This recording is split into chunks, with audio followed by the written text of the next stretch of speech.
Hello, everyone. Long time Hi, no see. Doilies. Hello, doilies. Hello, Kathy. Hello, Roxanne. I saw on the Republic of Doyle fan page that we belong to an interview. Celeste, who is the admin of the page, she posted it with Alan Doyle. And it's one I did see a while ago, but I had forgotten about it. It's a good one. If anybody is on the fan page, check it out. If not, get on the fan page. As a matter of fact, let's show which fan page that is, only because there are some that have that are older and they have a lot of spam on them. So you want to be careful. This is the one that Celeste runs. It looks like this. Yippers. There it is. Yep, and the interview I'm talking about is a good one. It's going off now. Sorry, you could probably hear it. I tapped it and then it happened. It was on a radio station. And look how cute he looks. My goodness. Look at him. I think it was. You said Alan Doyle. You meant Alan Holko. I was wondering. Oh, I meant Alan Holko. I'm sorry. Alan Doyle. I apologize. Alan Holko. I'm sorry. It's Alan Holko, not Alan Doyle. I'm thinking Republic of Doyle, although we do love Alan Doyle. And it's Alan Holko. And I think it was when he was getting ready for that that series he did. That was so good. I love it. Jan found it. Jan was commenting on it too. He looks so cute in that. Okay, it was a good one. Hello. Pardon me? He looks cute in everything. I don't think I've seen him, even when he's trying to look bad for a part. He just Yeah. He looks good. Alan comes through. He looked really good recently. I loved when he was a motorcycle. What is wrong with me? A biker in the gang, and he was the lead. Oh my God, that's hilarious. He looked good in it. What was that? It was I don't know if it's out again or if there's a new season of it, but what was it called? It was about he was the only good thing about it. I know. Yeah. You out there, if you remind me, tell me again. I don't think he was in the next season, but it was good.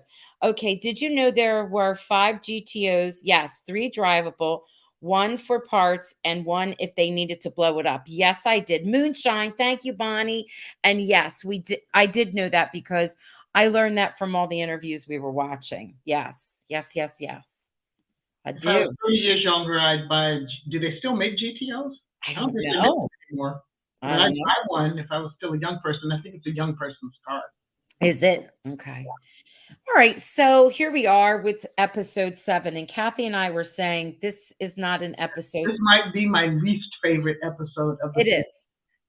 But it's not because the writing's bad. The writing is good. And the dialogue is fantastic because I found parts that just cracked me up. But it aggravated me. And if I was watching it in real time, I may have not watched the next episode and waited a while because I could not stand Leslie. I did not understand Leslie. So that part of the writing made me annoyed. And I couldn't stand her. I couldn't. She angered me so much. It's almost like a writer came in who had never seen the show, never seen previous episodes, and wrote this episode without any context. That's the way it looked to me. It's like, what are they doing and why? And would a writer ever do that? And become a show ruiner instead of a show runner? I know.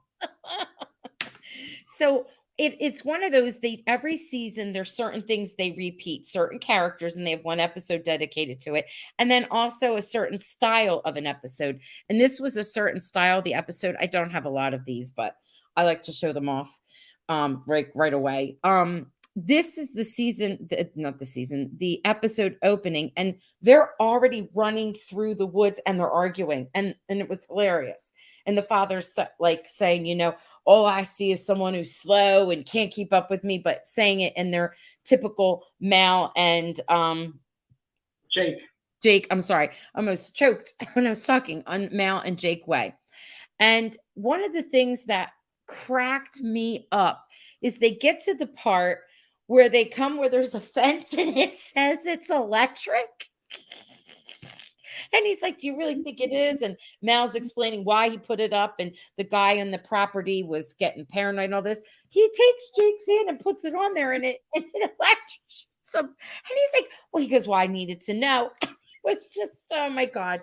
Just, and then what this is a flashback. And then they'll start the story and flashback, get to Right that. ahead, wasn't it? Is this the one where you see them doing their action and then it's like 2 hours earlier? Yes. Yeah. Yes, yes. So they've done a couple like this. They did one where they were putting a dead body that stunk to the high heavens in an ice cooler. Remember that? And then they go to how they led up to that point. They actually do a lot of episodes with that device. Yes, yes, they do. They do. Yes, we both are wearing black today. Yes, we are. Women in Black. Yes, girls in black. So, this to me, you said it. Did we already say that you said it was like a filler? You thought it was like I a thought it filler? was a filler episode, and I'll be honest with you. I liked some parts of, of section 5 season. I'm back to La Femme Nikita. I liked some parts of season 5. Mm-hmm. Some parts of it felt like, okay, we brought Callum back, and now we have to figure out new ways to keep Leslie and Jake apart while Callum is here, and it didn't feel natural. The flow, I guess that's it. That's it. To me, it didn't have the flow of Yeah. the other episodes, and it was very disorienting. The way, especially in this episode, it was like Leslie had never even gone out with Jake, or they had not become important to each other, and so I couldn't wrap my mind around that. Right. And I know that there's more to the show than their relationship, but is there really? There is and there That's isn't. the core part of it. Exactly. And the father and I loved how he and the father, he's still running around, Jake, in his leather jacket. And he and the father with their jeans rolled up, had these boots on, but the jeans were all I saw were these jeans rolled up high, cracked me up. But then we have Des all in camo. and the three of them look like three misfits running in the woods. Which So they are, pretty much. which they pretty much are. So there's that storyline that unfolds, and of course they can't just go in the woods and go fishing and hunting, because there's got to be some kind of nefarious whatever in there, and meet people that have other types of agendas, and who's a killer, and they just stumble upon all these people. But then the other big storyline was what was going down with Callum and how he got Leslie involved, and then it also got Sloane and Rose involved, and we got to see a character from the past too. So that kind of wrapped around. But I also call it the episode of lies. And I don't know if any of you realized it, as we roll down, and I'm talking to our guests, we roll towards the end and they're all checking in with each other. And I know I'm getting ahead of myself. They're all lying to each other. They're lying to themselves. They lie to each other. And I'll point all of them out. All of them were lying. So it felt like it should have been Liar, Liar, Pants on Fire episode. Yeah, they were. Yeah, it just was. Ugh. So we see now, this is not in the correct time frame, this part of this scene, but no, like after we saw the episode, like not the episode, the scene where they're running and having their conversation, Mal and Jake, and you could tell they're in trouble and they've trying to save the day. Then we start with the whole flashback, and it's Leslie's day off. And of course, she gets accosted by Callum, who needs her help. And he says, "Oh, my ID was stolen and I don't want to get in trouble. And could you help me?" And she's like, "Oh, all in," and wants to be helpful. And he mentions who the smuggler might be involved. And Leslie's like, "Oh, I know who knows her, Rose Doyle." And she's all excited, not really, but she's all, "Oh, yes, let's go talk to Rose." And of course, Sloane is overhearing all of this, because Sloane and Rose are having a boring day at the office filing away paperwork. But my point is, she's so all in. How is she so all in and doing something illegal? Didn't encourage them to notify. "I don't want anything to happen to you. I'm going to be there to help you." And they do it. And it's like someone who's never watched the show or know what it's about or know the characters just Yes. decided to do the script. Yes, and Frances Lamont, who, by the way, she's actually from the area of Newfoundland, and well, the actress is she's Gene Simmons' wife, but an actress in her own right, and she's playing the character of Frances Lamont, and we know that she has like this rough relationship with Rose. I'm like, okay, all right, now I see this whole thing unravel.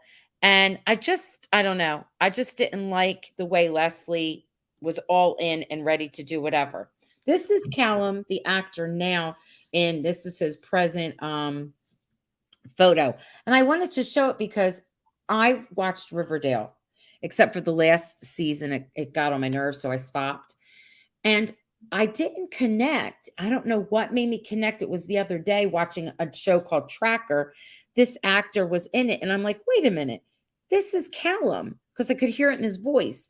This is also Archie's uncle on Riverdale, like 38 episodes he was in. But when he was on Riverdale, he reminded me of Popeye. You know, Popeye's not very tall, but he is built, right? Well, this guy is built. Not that Callum, when he was playing Callum when he was younger, that he wasn't built. He just was Bulked up. this now he's bulked up. And I didn't make the connection. And I didn't know if anyone else did because I know there are people out there who watch Riverdale.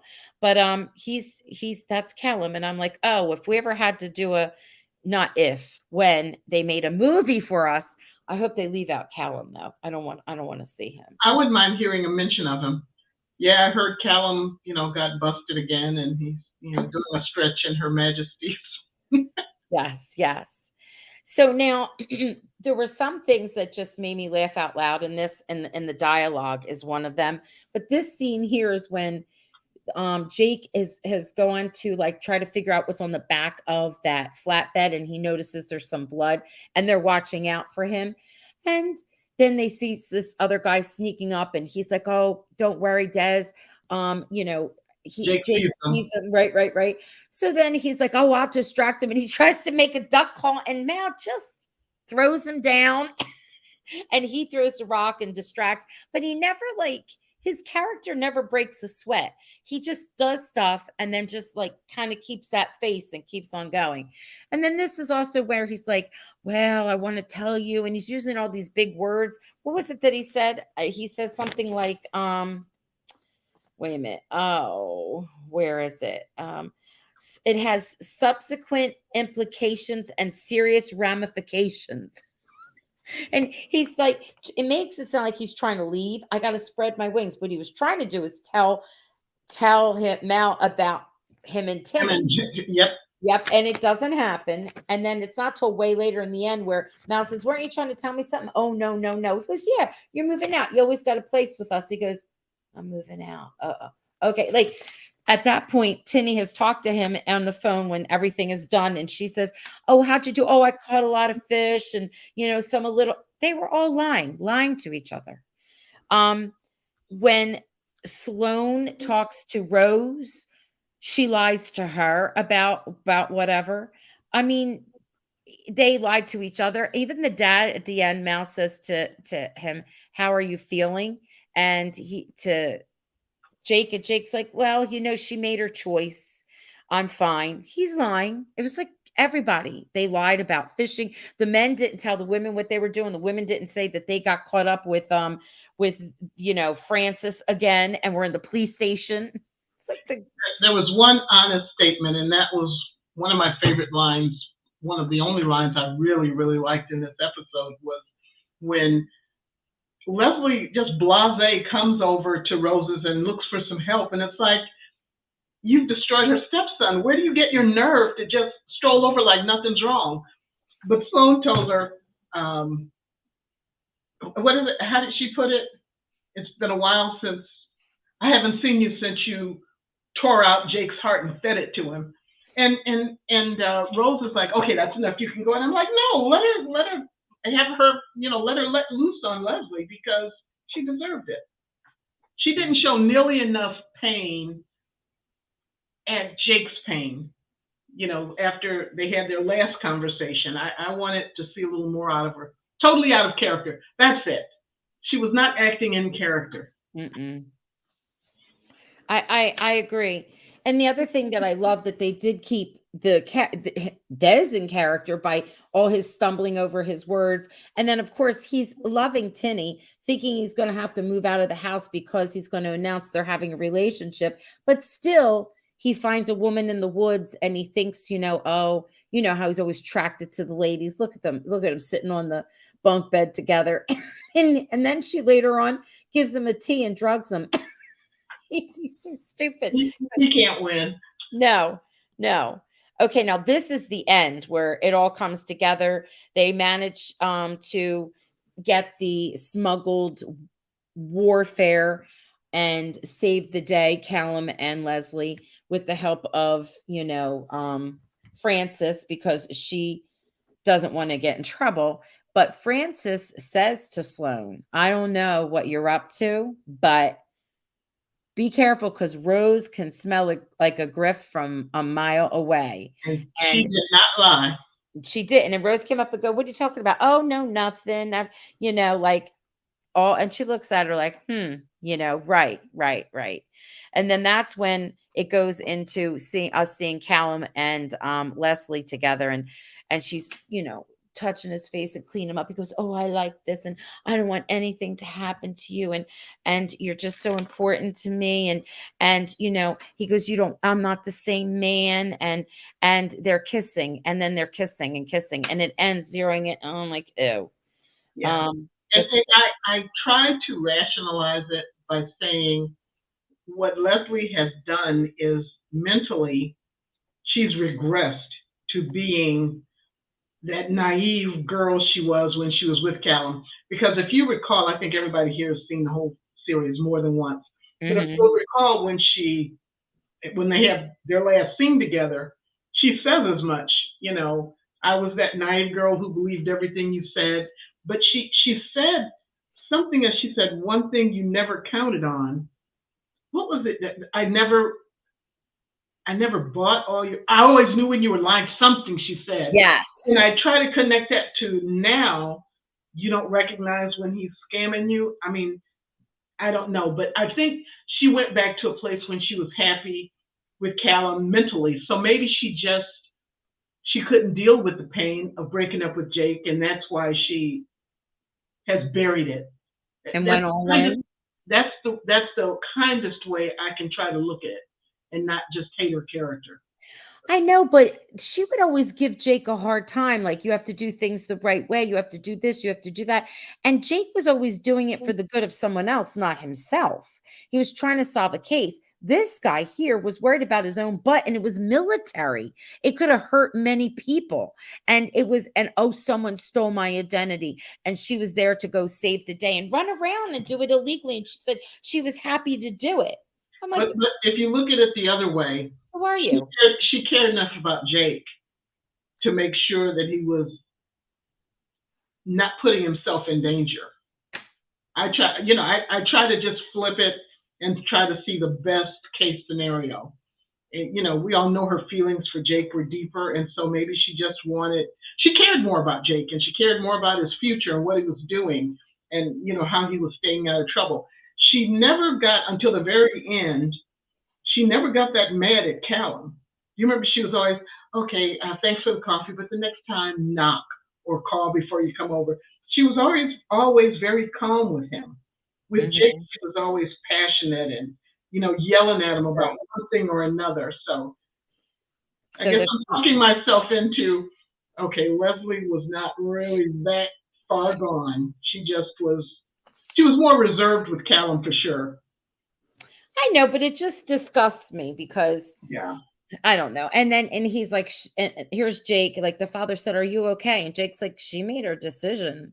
Yeah, I'm going to be okay. I wish in the aftermath in future episodes, he hadn't been quite so willing to just take her back with, no questions asked. I mean, that is Jake, and that was adorable of him and lovable. And who wouldn't want a guy who's that open-hearted? But there was a part of me that was like, no. She's got to work to get back into your good graces, dude. I know. I get it. And there were a few times, I don't think it was anything in this episode, but as everybody rewatches season 5, for the time when Callum is in the picture, there are several times when jealousy rears its ugly head with Leslie. Plenty of times when when he's looking at a woman or flirting with a woman, and she's trying to pretend she's cool with it, but you can tell the look on her face. She's not happy about it. I treasure those moments. I know, and I don't know, whatever. I know they have to make it for the storyline to go on, but Yeah, they contracted the Callan actor for this many episodes, so they got to stretch it out and make it last. And I don't begrudge that guy his job. Good for him, no, and he played the role beautifully. he I did. gotta say that you know, playing a good guy is relatively easy, but playing the bad guy and all the little layers of that, he did very well with the layers because I think it took a while for us to realize he was a baddie. He He did really not. was a jerk the whole time. Yeah. Yeah. You kind of maybe thought, "Oh, okay, you feel bad for him, but you don't feel bad for him because, he had to pretend he was dead and they had to fake all that." Yep. But I don't know, in the back of our minds, we always think he's sneaky, but I don't know. Leslie, It would have been different in real time. You're right. I would have been climbing up the walls and swearing up and down, I'm never watching this show again. That's it. At the end of it, she's going back with this guy. I But know. thank goodness for the gift of perspective and hindsight. So when I can sit there and binge watch it, it's a totally different thing. Now, Sloane and Rose were back at the office, supposed to be doing office work, and Sloane was eavesdropping, and that's how she finds out and all about the smuggling and that Francis is back. And then Sloane follows her and then gets caught in the middle of all that. And she kind of says, "I'm so sorry that I did this." Well, as she approaches Rose, and Rose looks over, and Rose is like, "Oh my gosh," like Sloane caused a lot of trouble for that entire family. Like Mm-hmm. time after time after time. I mean, she even steals all their money. Yep. And I think Jake, the way they wrote the storyline on purpose, of course, he's not real, but Jake they have him throw himself into being her protector and taking care of her, especially And her father. yes, when he Yes. thinks yes, the dad, and it was a great distraction for him when, everything was going on because I don't think she said that's her dad yet, right? Not yet. No, the way he was talking to her was, you can move in with us, and that was it that this episode or the one previous? That was one of This my is favorite lines. previous. Yeah. You can just hang out and continue being a complete mess, or you can move in with us and you'll still be a mess, but it'll be in a more normal way. I love Yeah. that line. I know, that's a great line. I love that. So he's like just that's what I was saying. He doesn't really know yet, but he already has those protective feelings. And I kind of think in the back of his head, he thinks he might be because he knew he had a relationship with her mother. And that's kind of like in his mind. But my point is that she was taking care of her was a good distraction for him. But Mhm. then it came to the point where taking care of her was life threatening for him, especially when she kept doing it and Especially kept in season 6, I think it was, yeah. where she really jammed him up. She does, she does. So, this is the season that is, like, really 2 seasons in 1, and, there's a lot that I love about it, but like, this one episode is just I can say out of all the episodes is the one I like the least. Yeah, I don't know how anybody else feels. I'll have to Um, agree with you on that. I'm curious to know what those of you that are here, by the way, thank you for being here. What do you think of Sloane? Do you I mean, I know she's a character in the storyline. Do you like that part of the storyline? Do you think that like Kathy and I think she's a brat, but do you think that the storyline was an important one? I'm just curious to see what Bonnie's saying this was one of her least favorites, but I feel like the character was important in this journey because it really showed us we always know that he's a father figure because of how he takes care of Tinny, right? And how he just takes care, he's protective. But this was an opportunity that where we, if we didn't know any better, didn't have like suspicious feelings, would think he was a father and how he really stepped up, and was Without taking hesitation, unconditional, right from the jump. and that would make another layer of him for us to see, which is nice. Mhm. But I have to say she was so aggravating to me. I didn't think so the first time around. Sloane was aggravating. You did. And then every time I watch it, I'm like, gosh, Kathy is so right. She is aggravating. But she's a great actress. Great actress. She made Sloane come alive with and I actually did believe her transformation. The Yes. time we got to the end of her story arc, I believed it. Um, and so, yeah, you're right. She's an excellent actress. She is. She looks nothing like she did then. I think her hair's blonde now, right? Did we say yeah. Mary is saying she hated character of Sloane and Callum too, which just means they're good at their jobs. And Christina was agreeing with you, Bonnie, that it was her least favorite as well. Um, so again, we say this is like broken record, and you all know this. The writing is exceptional no matter what. Except this was we felt that they were a little off with Leslie, right? You said the flow of it, but they redeem themselves as they go on. I'm curious. I don't know who wrote this episode. Wouldn't it be something if it wasn't a regular that did? Watch it be Alan. I know, right? Alan, we didn't mean any of that. We're sorry, Alan. You do a fine job all the time. Oh God, what's Bonnie saying? I wanted to talk before we end because we usually are on here for about a half hour. I did want to mention something about Son of a Critch when I have a minute, and it is linked to the writing and the production of this show. Bonnie says twice they had someone pretend to be his dad. The baby and Sloane, that's right, acted well but disliked her role. Yes, I remember that. Yeah, to be his. Yes, I What do. was the name of the episode? This one is called Hook, Line, and Sinker. That's I right, think. fishing. But this is great because hook, line, and sinker means lies. So that was a great way. Like hook, line, and sinker. They believe it? Yeah, the lie, hook, line, and sinker, and they were all hooking and lining and sinking everybody on this one. I think I wrote down the whole list just out of curiosity, and I think it was part of the. I don't think it was accidental. It had to be on, purposefully done. So, oh, I love the part where it's at the end, like you said, and Rose and Sloane are together with Francis and with Leslie in the police station, and when she goes over to Francis goes over to Sloane, and Sloane's like, "Oh, everybody, I get everybody to like me," and she's like, when you're a scammer, the worst thing you can be is cocky, right? And Mm-hmm. that's why she's saying, I know, Rose, you And watch yeah, her. Sloane was a cocky little thing. He was, yes. She got her comeuppance. It cost her.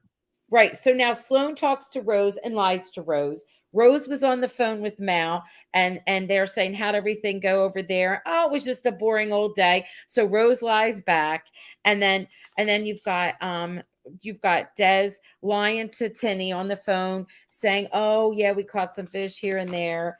And then Dad asks Jake if he's okay, and he says, "Yeah," which we know was a lie. And that's when he says, "Oh, she made her decision."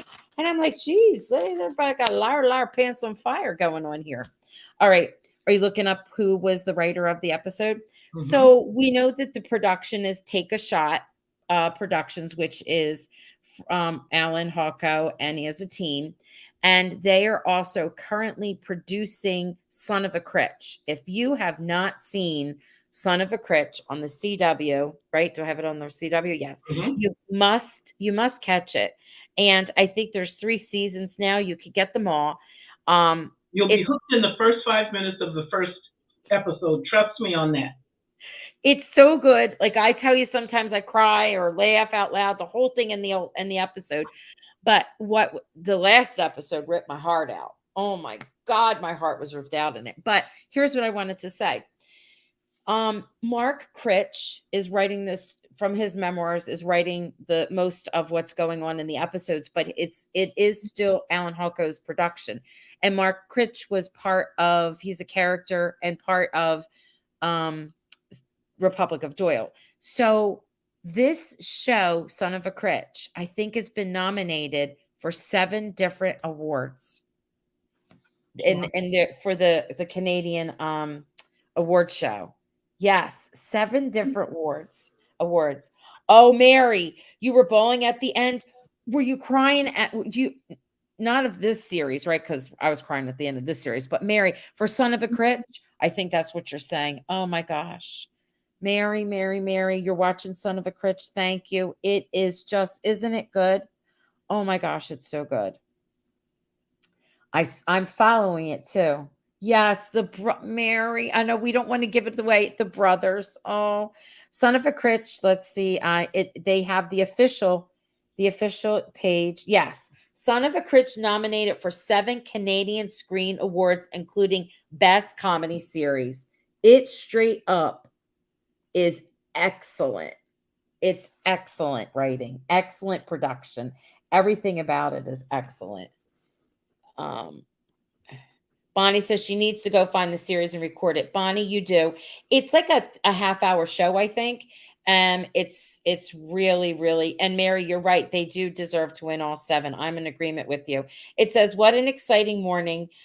This, what is it? The CDN, I guess the CDN, the Canadian Academy Award nominations are out, and Son of a Critch has collected 7 nominations, including Best Comedy Series. Thank you so much to our fans for allowing us to continue telling stories we share.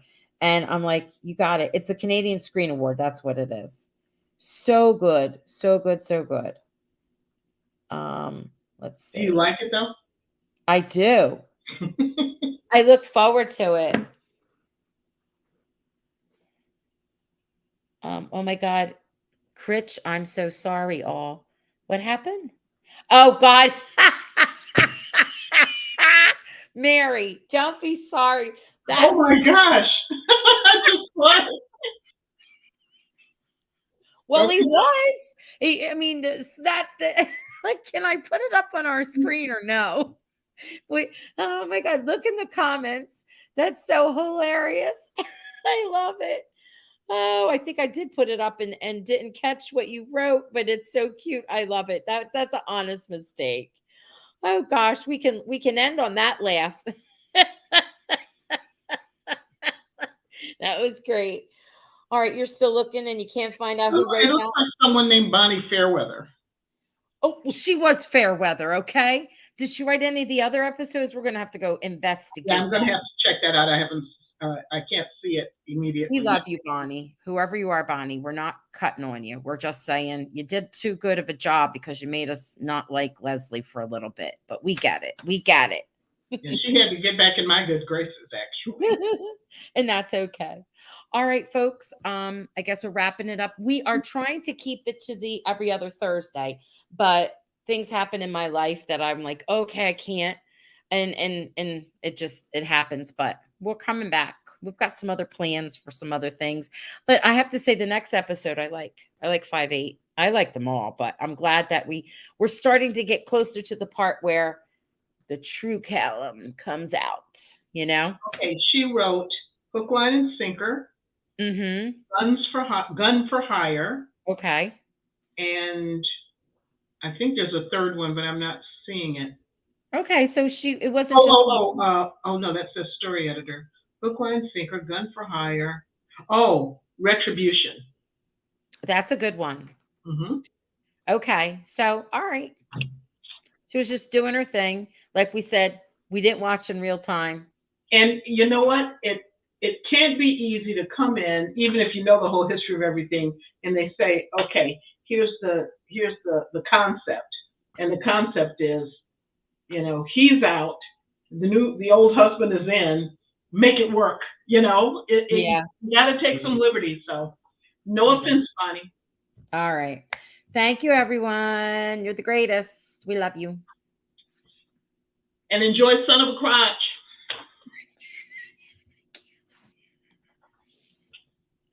Oh, God, that was so great.